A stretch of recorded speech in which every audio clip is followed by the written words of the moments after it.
Evangelho do Cristo não basta apenas ser compreendido. Tem que ser vivido em todo o seu esplendor. E para darmos o primeiro passo nesse aprendizado, comecemos pelo nosso lar. Os esclarecimentos e sugestões desta obra visam colaborar na implantação do estudo sistemático do Evangelho, através das obras da codificação de Allan Kardec. E quanto aos resultados, desde que praticados com fé, determinação e amor, terão morada definitiva em nossos espíritos. O Evangelho no Lar. Prática e vivência espírita. Texto: Humberto Pazian. Narração e produção: Cido Tavares. Boa Nova Editora. Prefácio. Recebei-nos em vossos corações. Paulo, 2 Coríntios, capítulo 7, versículo 2.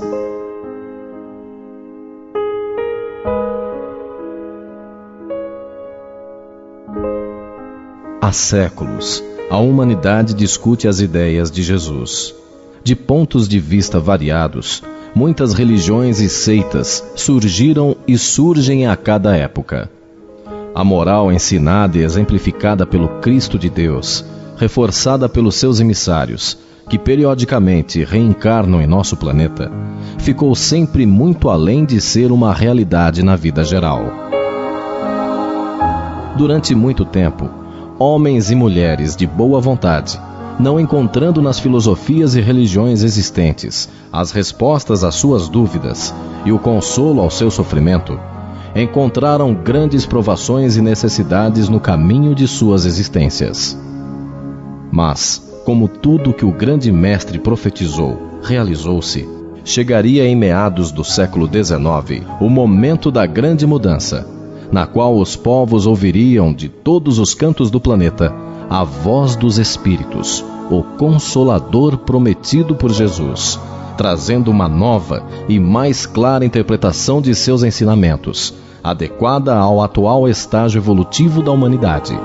Passados os primeiros momentos nos quais o mundo espantou-se com as comunicações espirituais e as diversas manifestações mediúnicas que as acompanharam, chegara o momento de implantar-se definitivamente a mensagem do Cristo em nossos espíritos eternos.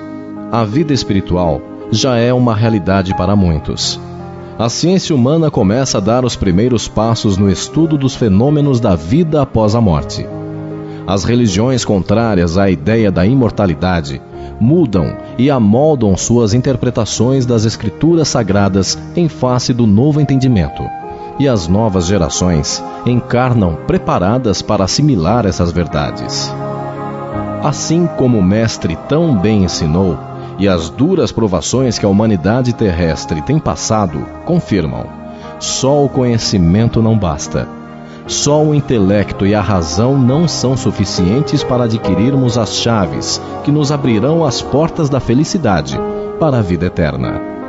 É necessário que trabalhemos e aprimoremos os nossos sentimentos, e a caridade e a fraternidade serão os veículos que nos transportarão aos locais virtuosos do além. O Evangelho do Cristo não basta apenas ser compreendido, tem que ser vivido em todo o seu esplendor. E para darmos o primeiro passo nesse aprendizado, comecemos pelo nosso lar, repartindo com nossos familiares, companheiros de jornada evolutiva, as bênçãos que fluirão desse manancial de vida, luz e amor.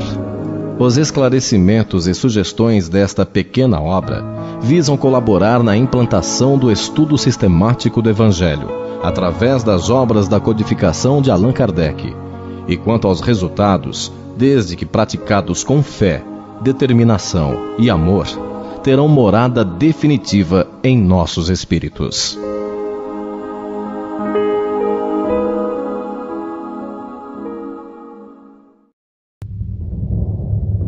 O princípio. E saiu da nuvem uma voz que dizia: Este é o meu amado filho, a ele ouvi. Lucas, capítulo 9, versículo 35.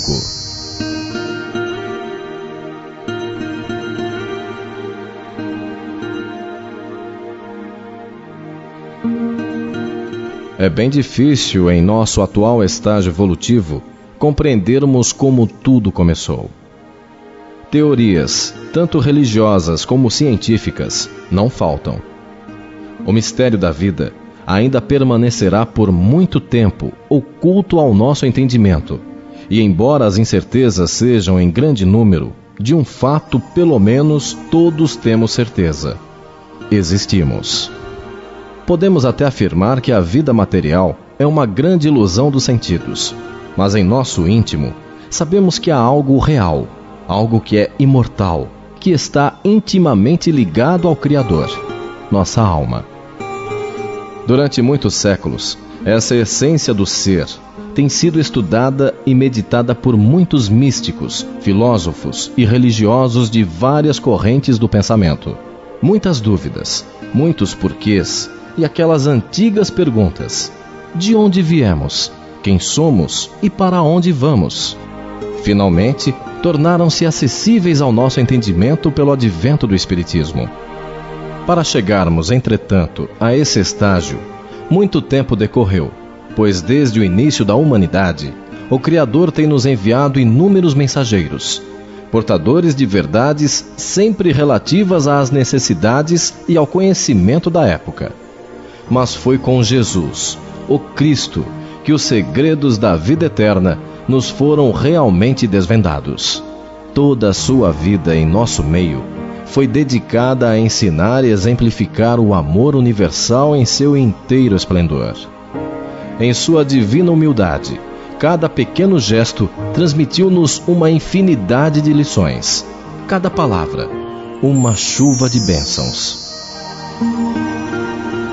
O colégio apostolar, formado pelos seus mais íntimos discípulos, que com ele estiveram no período final da sua existência terrena, perpetuaram suas mensagens e ensinamentos, anotando os fatos e feitos que julgaram mais importantes preservar e divulgar. Após o drama da crucificação de Jesus e do glorioso ressurgimento perante seus discípulos diletos, dando a comprovação irrefutável da vida após a morte física e de tudo mais que havia ensinado, alguns desses discípulos fizeram anotações em pergaminhos da época, procurando reproduzir, para os séculos futuros, os ensinamentos do Mestre querido. Muitos indivíduos, nos primeiros séculos da era cristã, afeiçoaram-se aos ensinamentos do Mestre Jesus, através da leitura desses escritos originais, que multiplicaram-se, dando origem a uma infinidade de cópias das anotações de seus primeiros discípulos, bem como a de adeptos posteriores, que, embora não tivessem convivido pessoalmente com o Mestre, procuravam colaborar com a grande obra de disseminação de seus ensinamentos, reproduzindo as anotações e procurando viver de acordo com elas. Formaram-se então, com o auxílio de veneráveis emissários do Cristo, os primeiros agrupamentos de estudo e trabalho cristãos.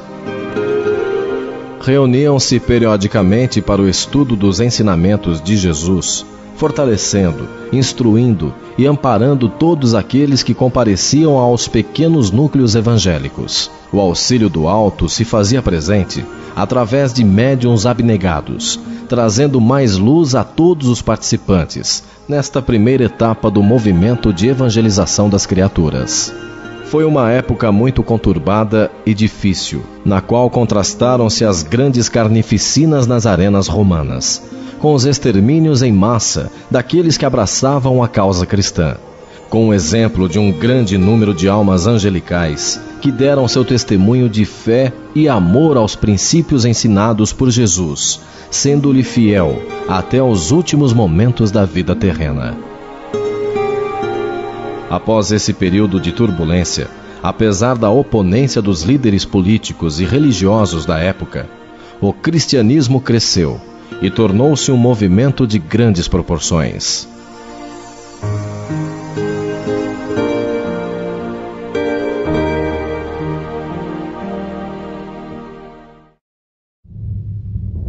O desvio.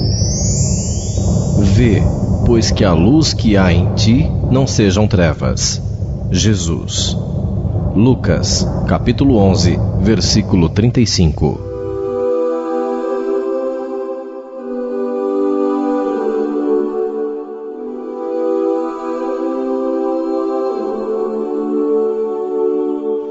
O grande Império Romano, que até então tinha sido o maior agressor do movimento, percebeu a extensão e importância do mesmo, pois entre os seus mais elevados e cultos cidadãos já havia simpatizantes da doutrina e muitos deles tornaram-se militantes da mesma.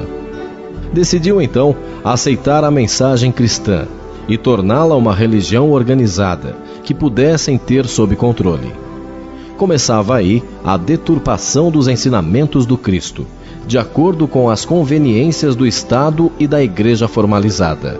De todos os manuscritos originais que relatavam as inúmeras passagens e ensinamentos do Mestre, selecionaram somente 4: o de João, Mateus, Marcos e Lucas, considerando-os autênticos e sendo adotados até hoje, conhecidos como o Novo Testamento ou o Evangelho. Todas as demais anotações foram desprezadas. Outras reuniões ou concílios foram realizados através dos tempos, trazendo modificações que cada vez mais se distanciavam dos ensinamentos originais de Jesus. Seus sacerdotes ou discípulos abandonavam a antiga simplicidade dos pioneiros cristãos, ostentando-se com ouro e prata, e muito longe se encontravam da verdadeira humildade.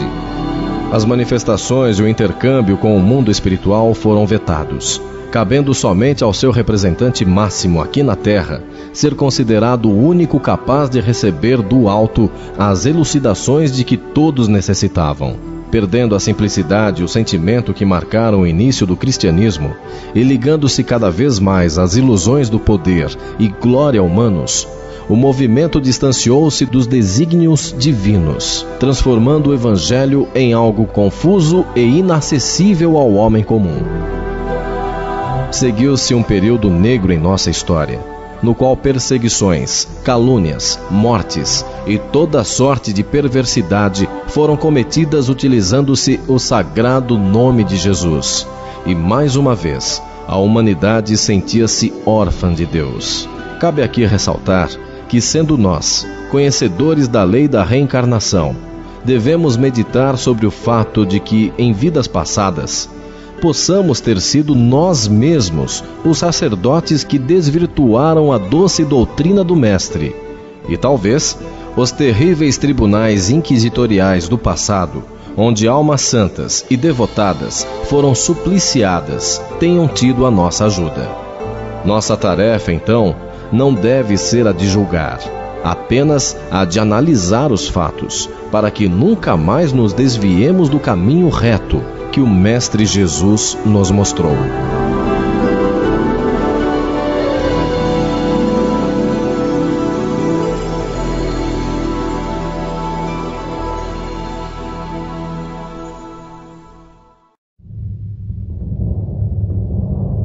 Os emissários. Nunca te deixarei, nem te desampararei. Paulo. Hebreus, capítulo 13, versículo 5.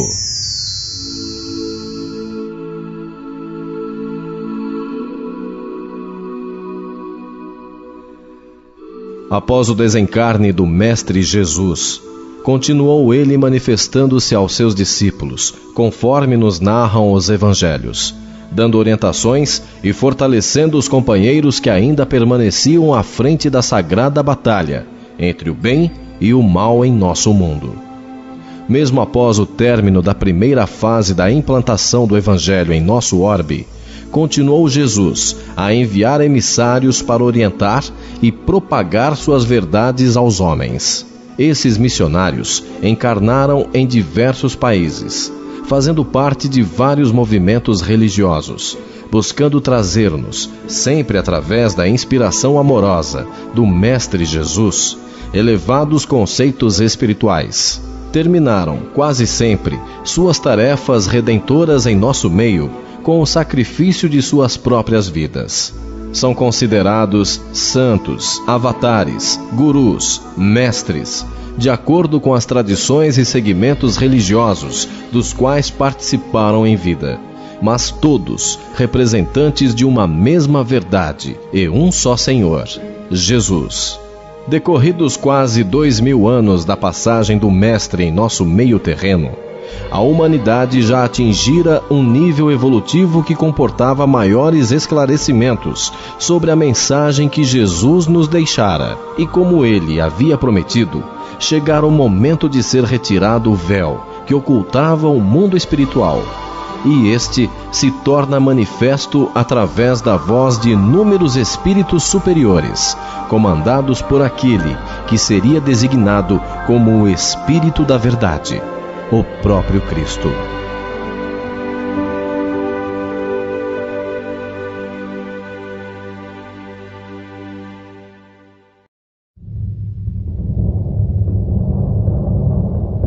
O surgimento do Espiritismo. Assim como o Pai me enviou, também eu vos envio a vós. Jesus. João, capítulo 20, versículo 21.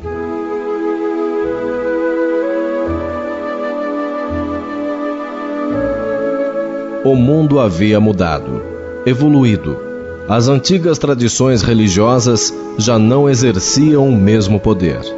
Não tinham mais força para utilizar seu domínio tirânico e aterrador. Um novo período surgia.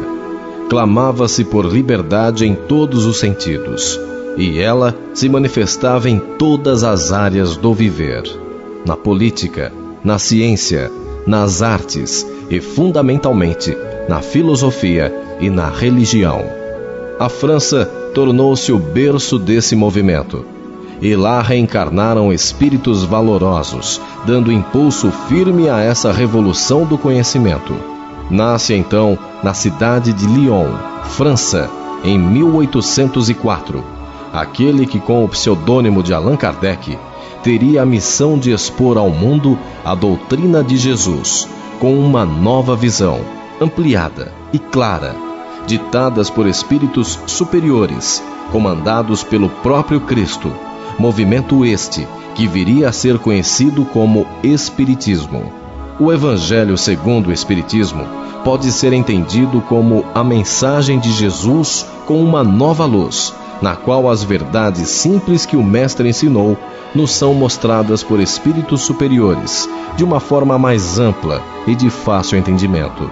As interpretações diferentes dos ensinamentos do Evangelho, que dividiram em grupos isolados, contrários entre si, os seguidores do Mestre, após essa nova manifestação do Cristo em nosso meio, deixam de ter sentido desde que seja eliminada a vaidade e o orgulho dos líderes religiosos, para que se concretize a predição: um só pastor e um só rebanho.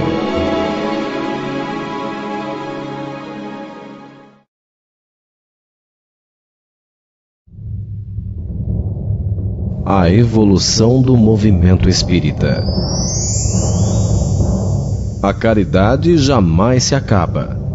Paulo, 1 Coríntios, capítulo 13, versículo 8.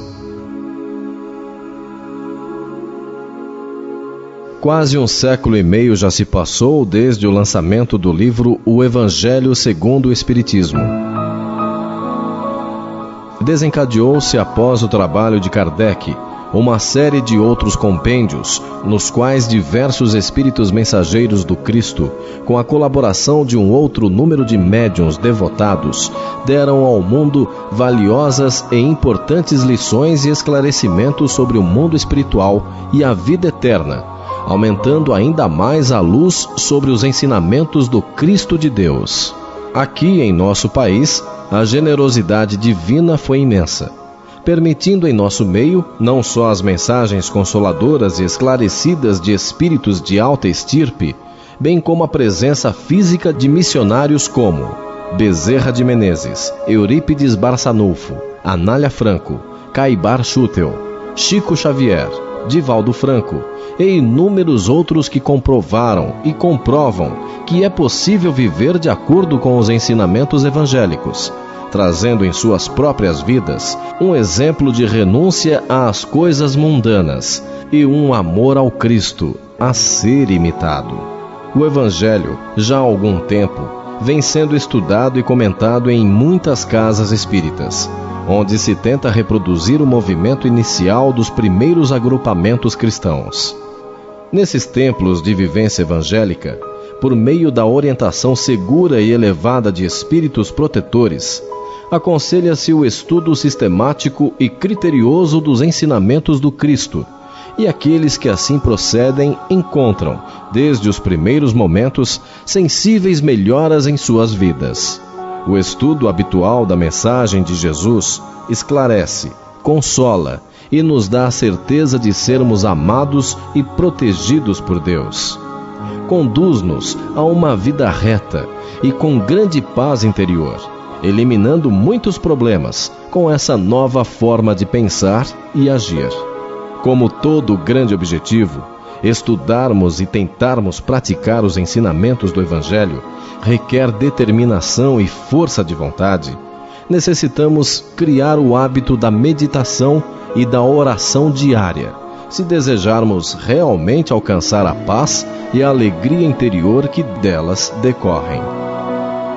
No intuito de auxiliar nesse mistério, algumas sugestões e explicações que devem ser lidas e meditadas com um bom senso cristão serão dadas a seguir.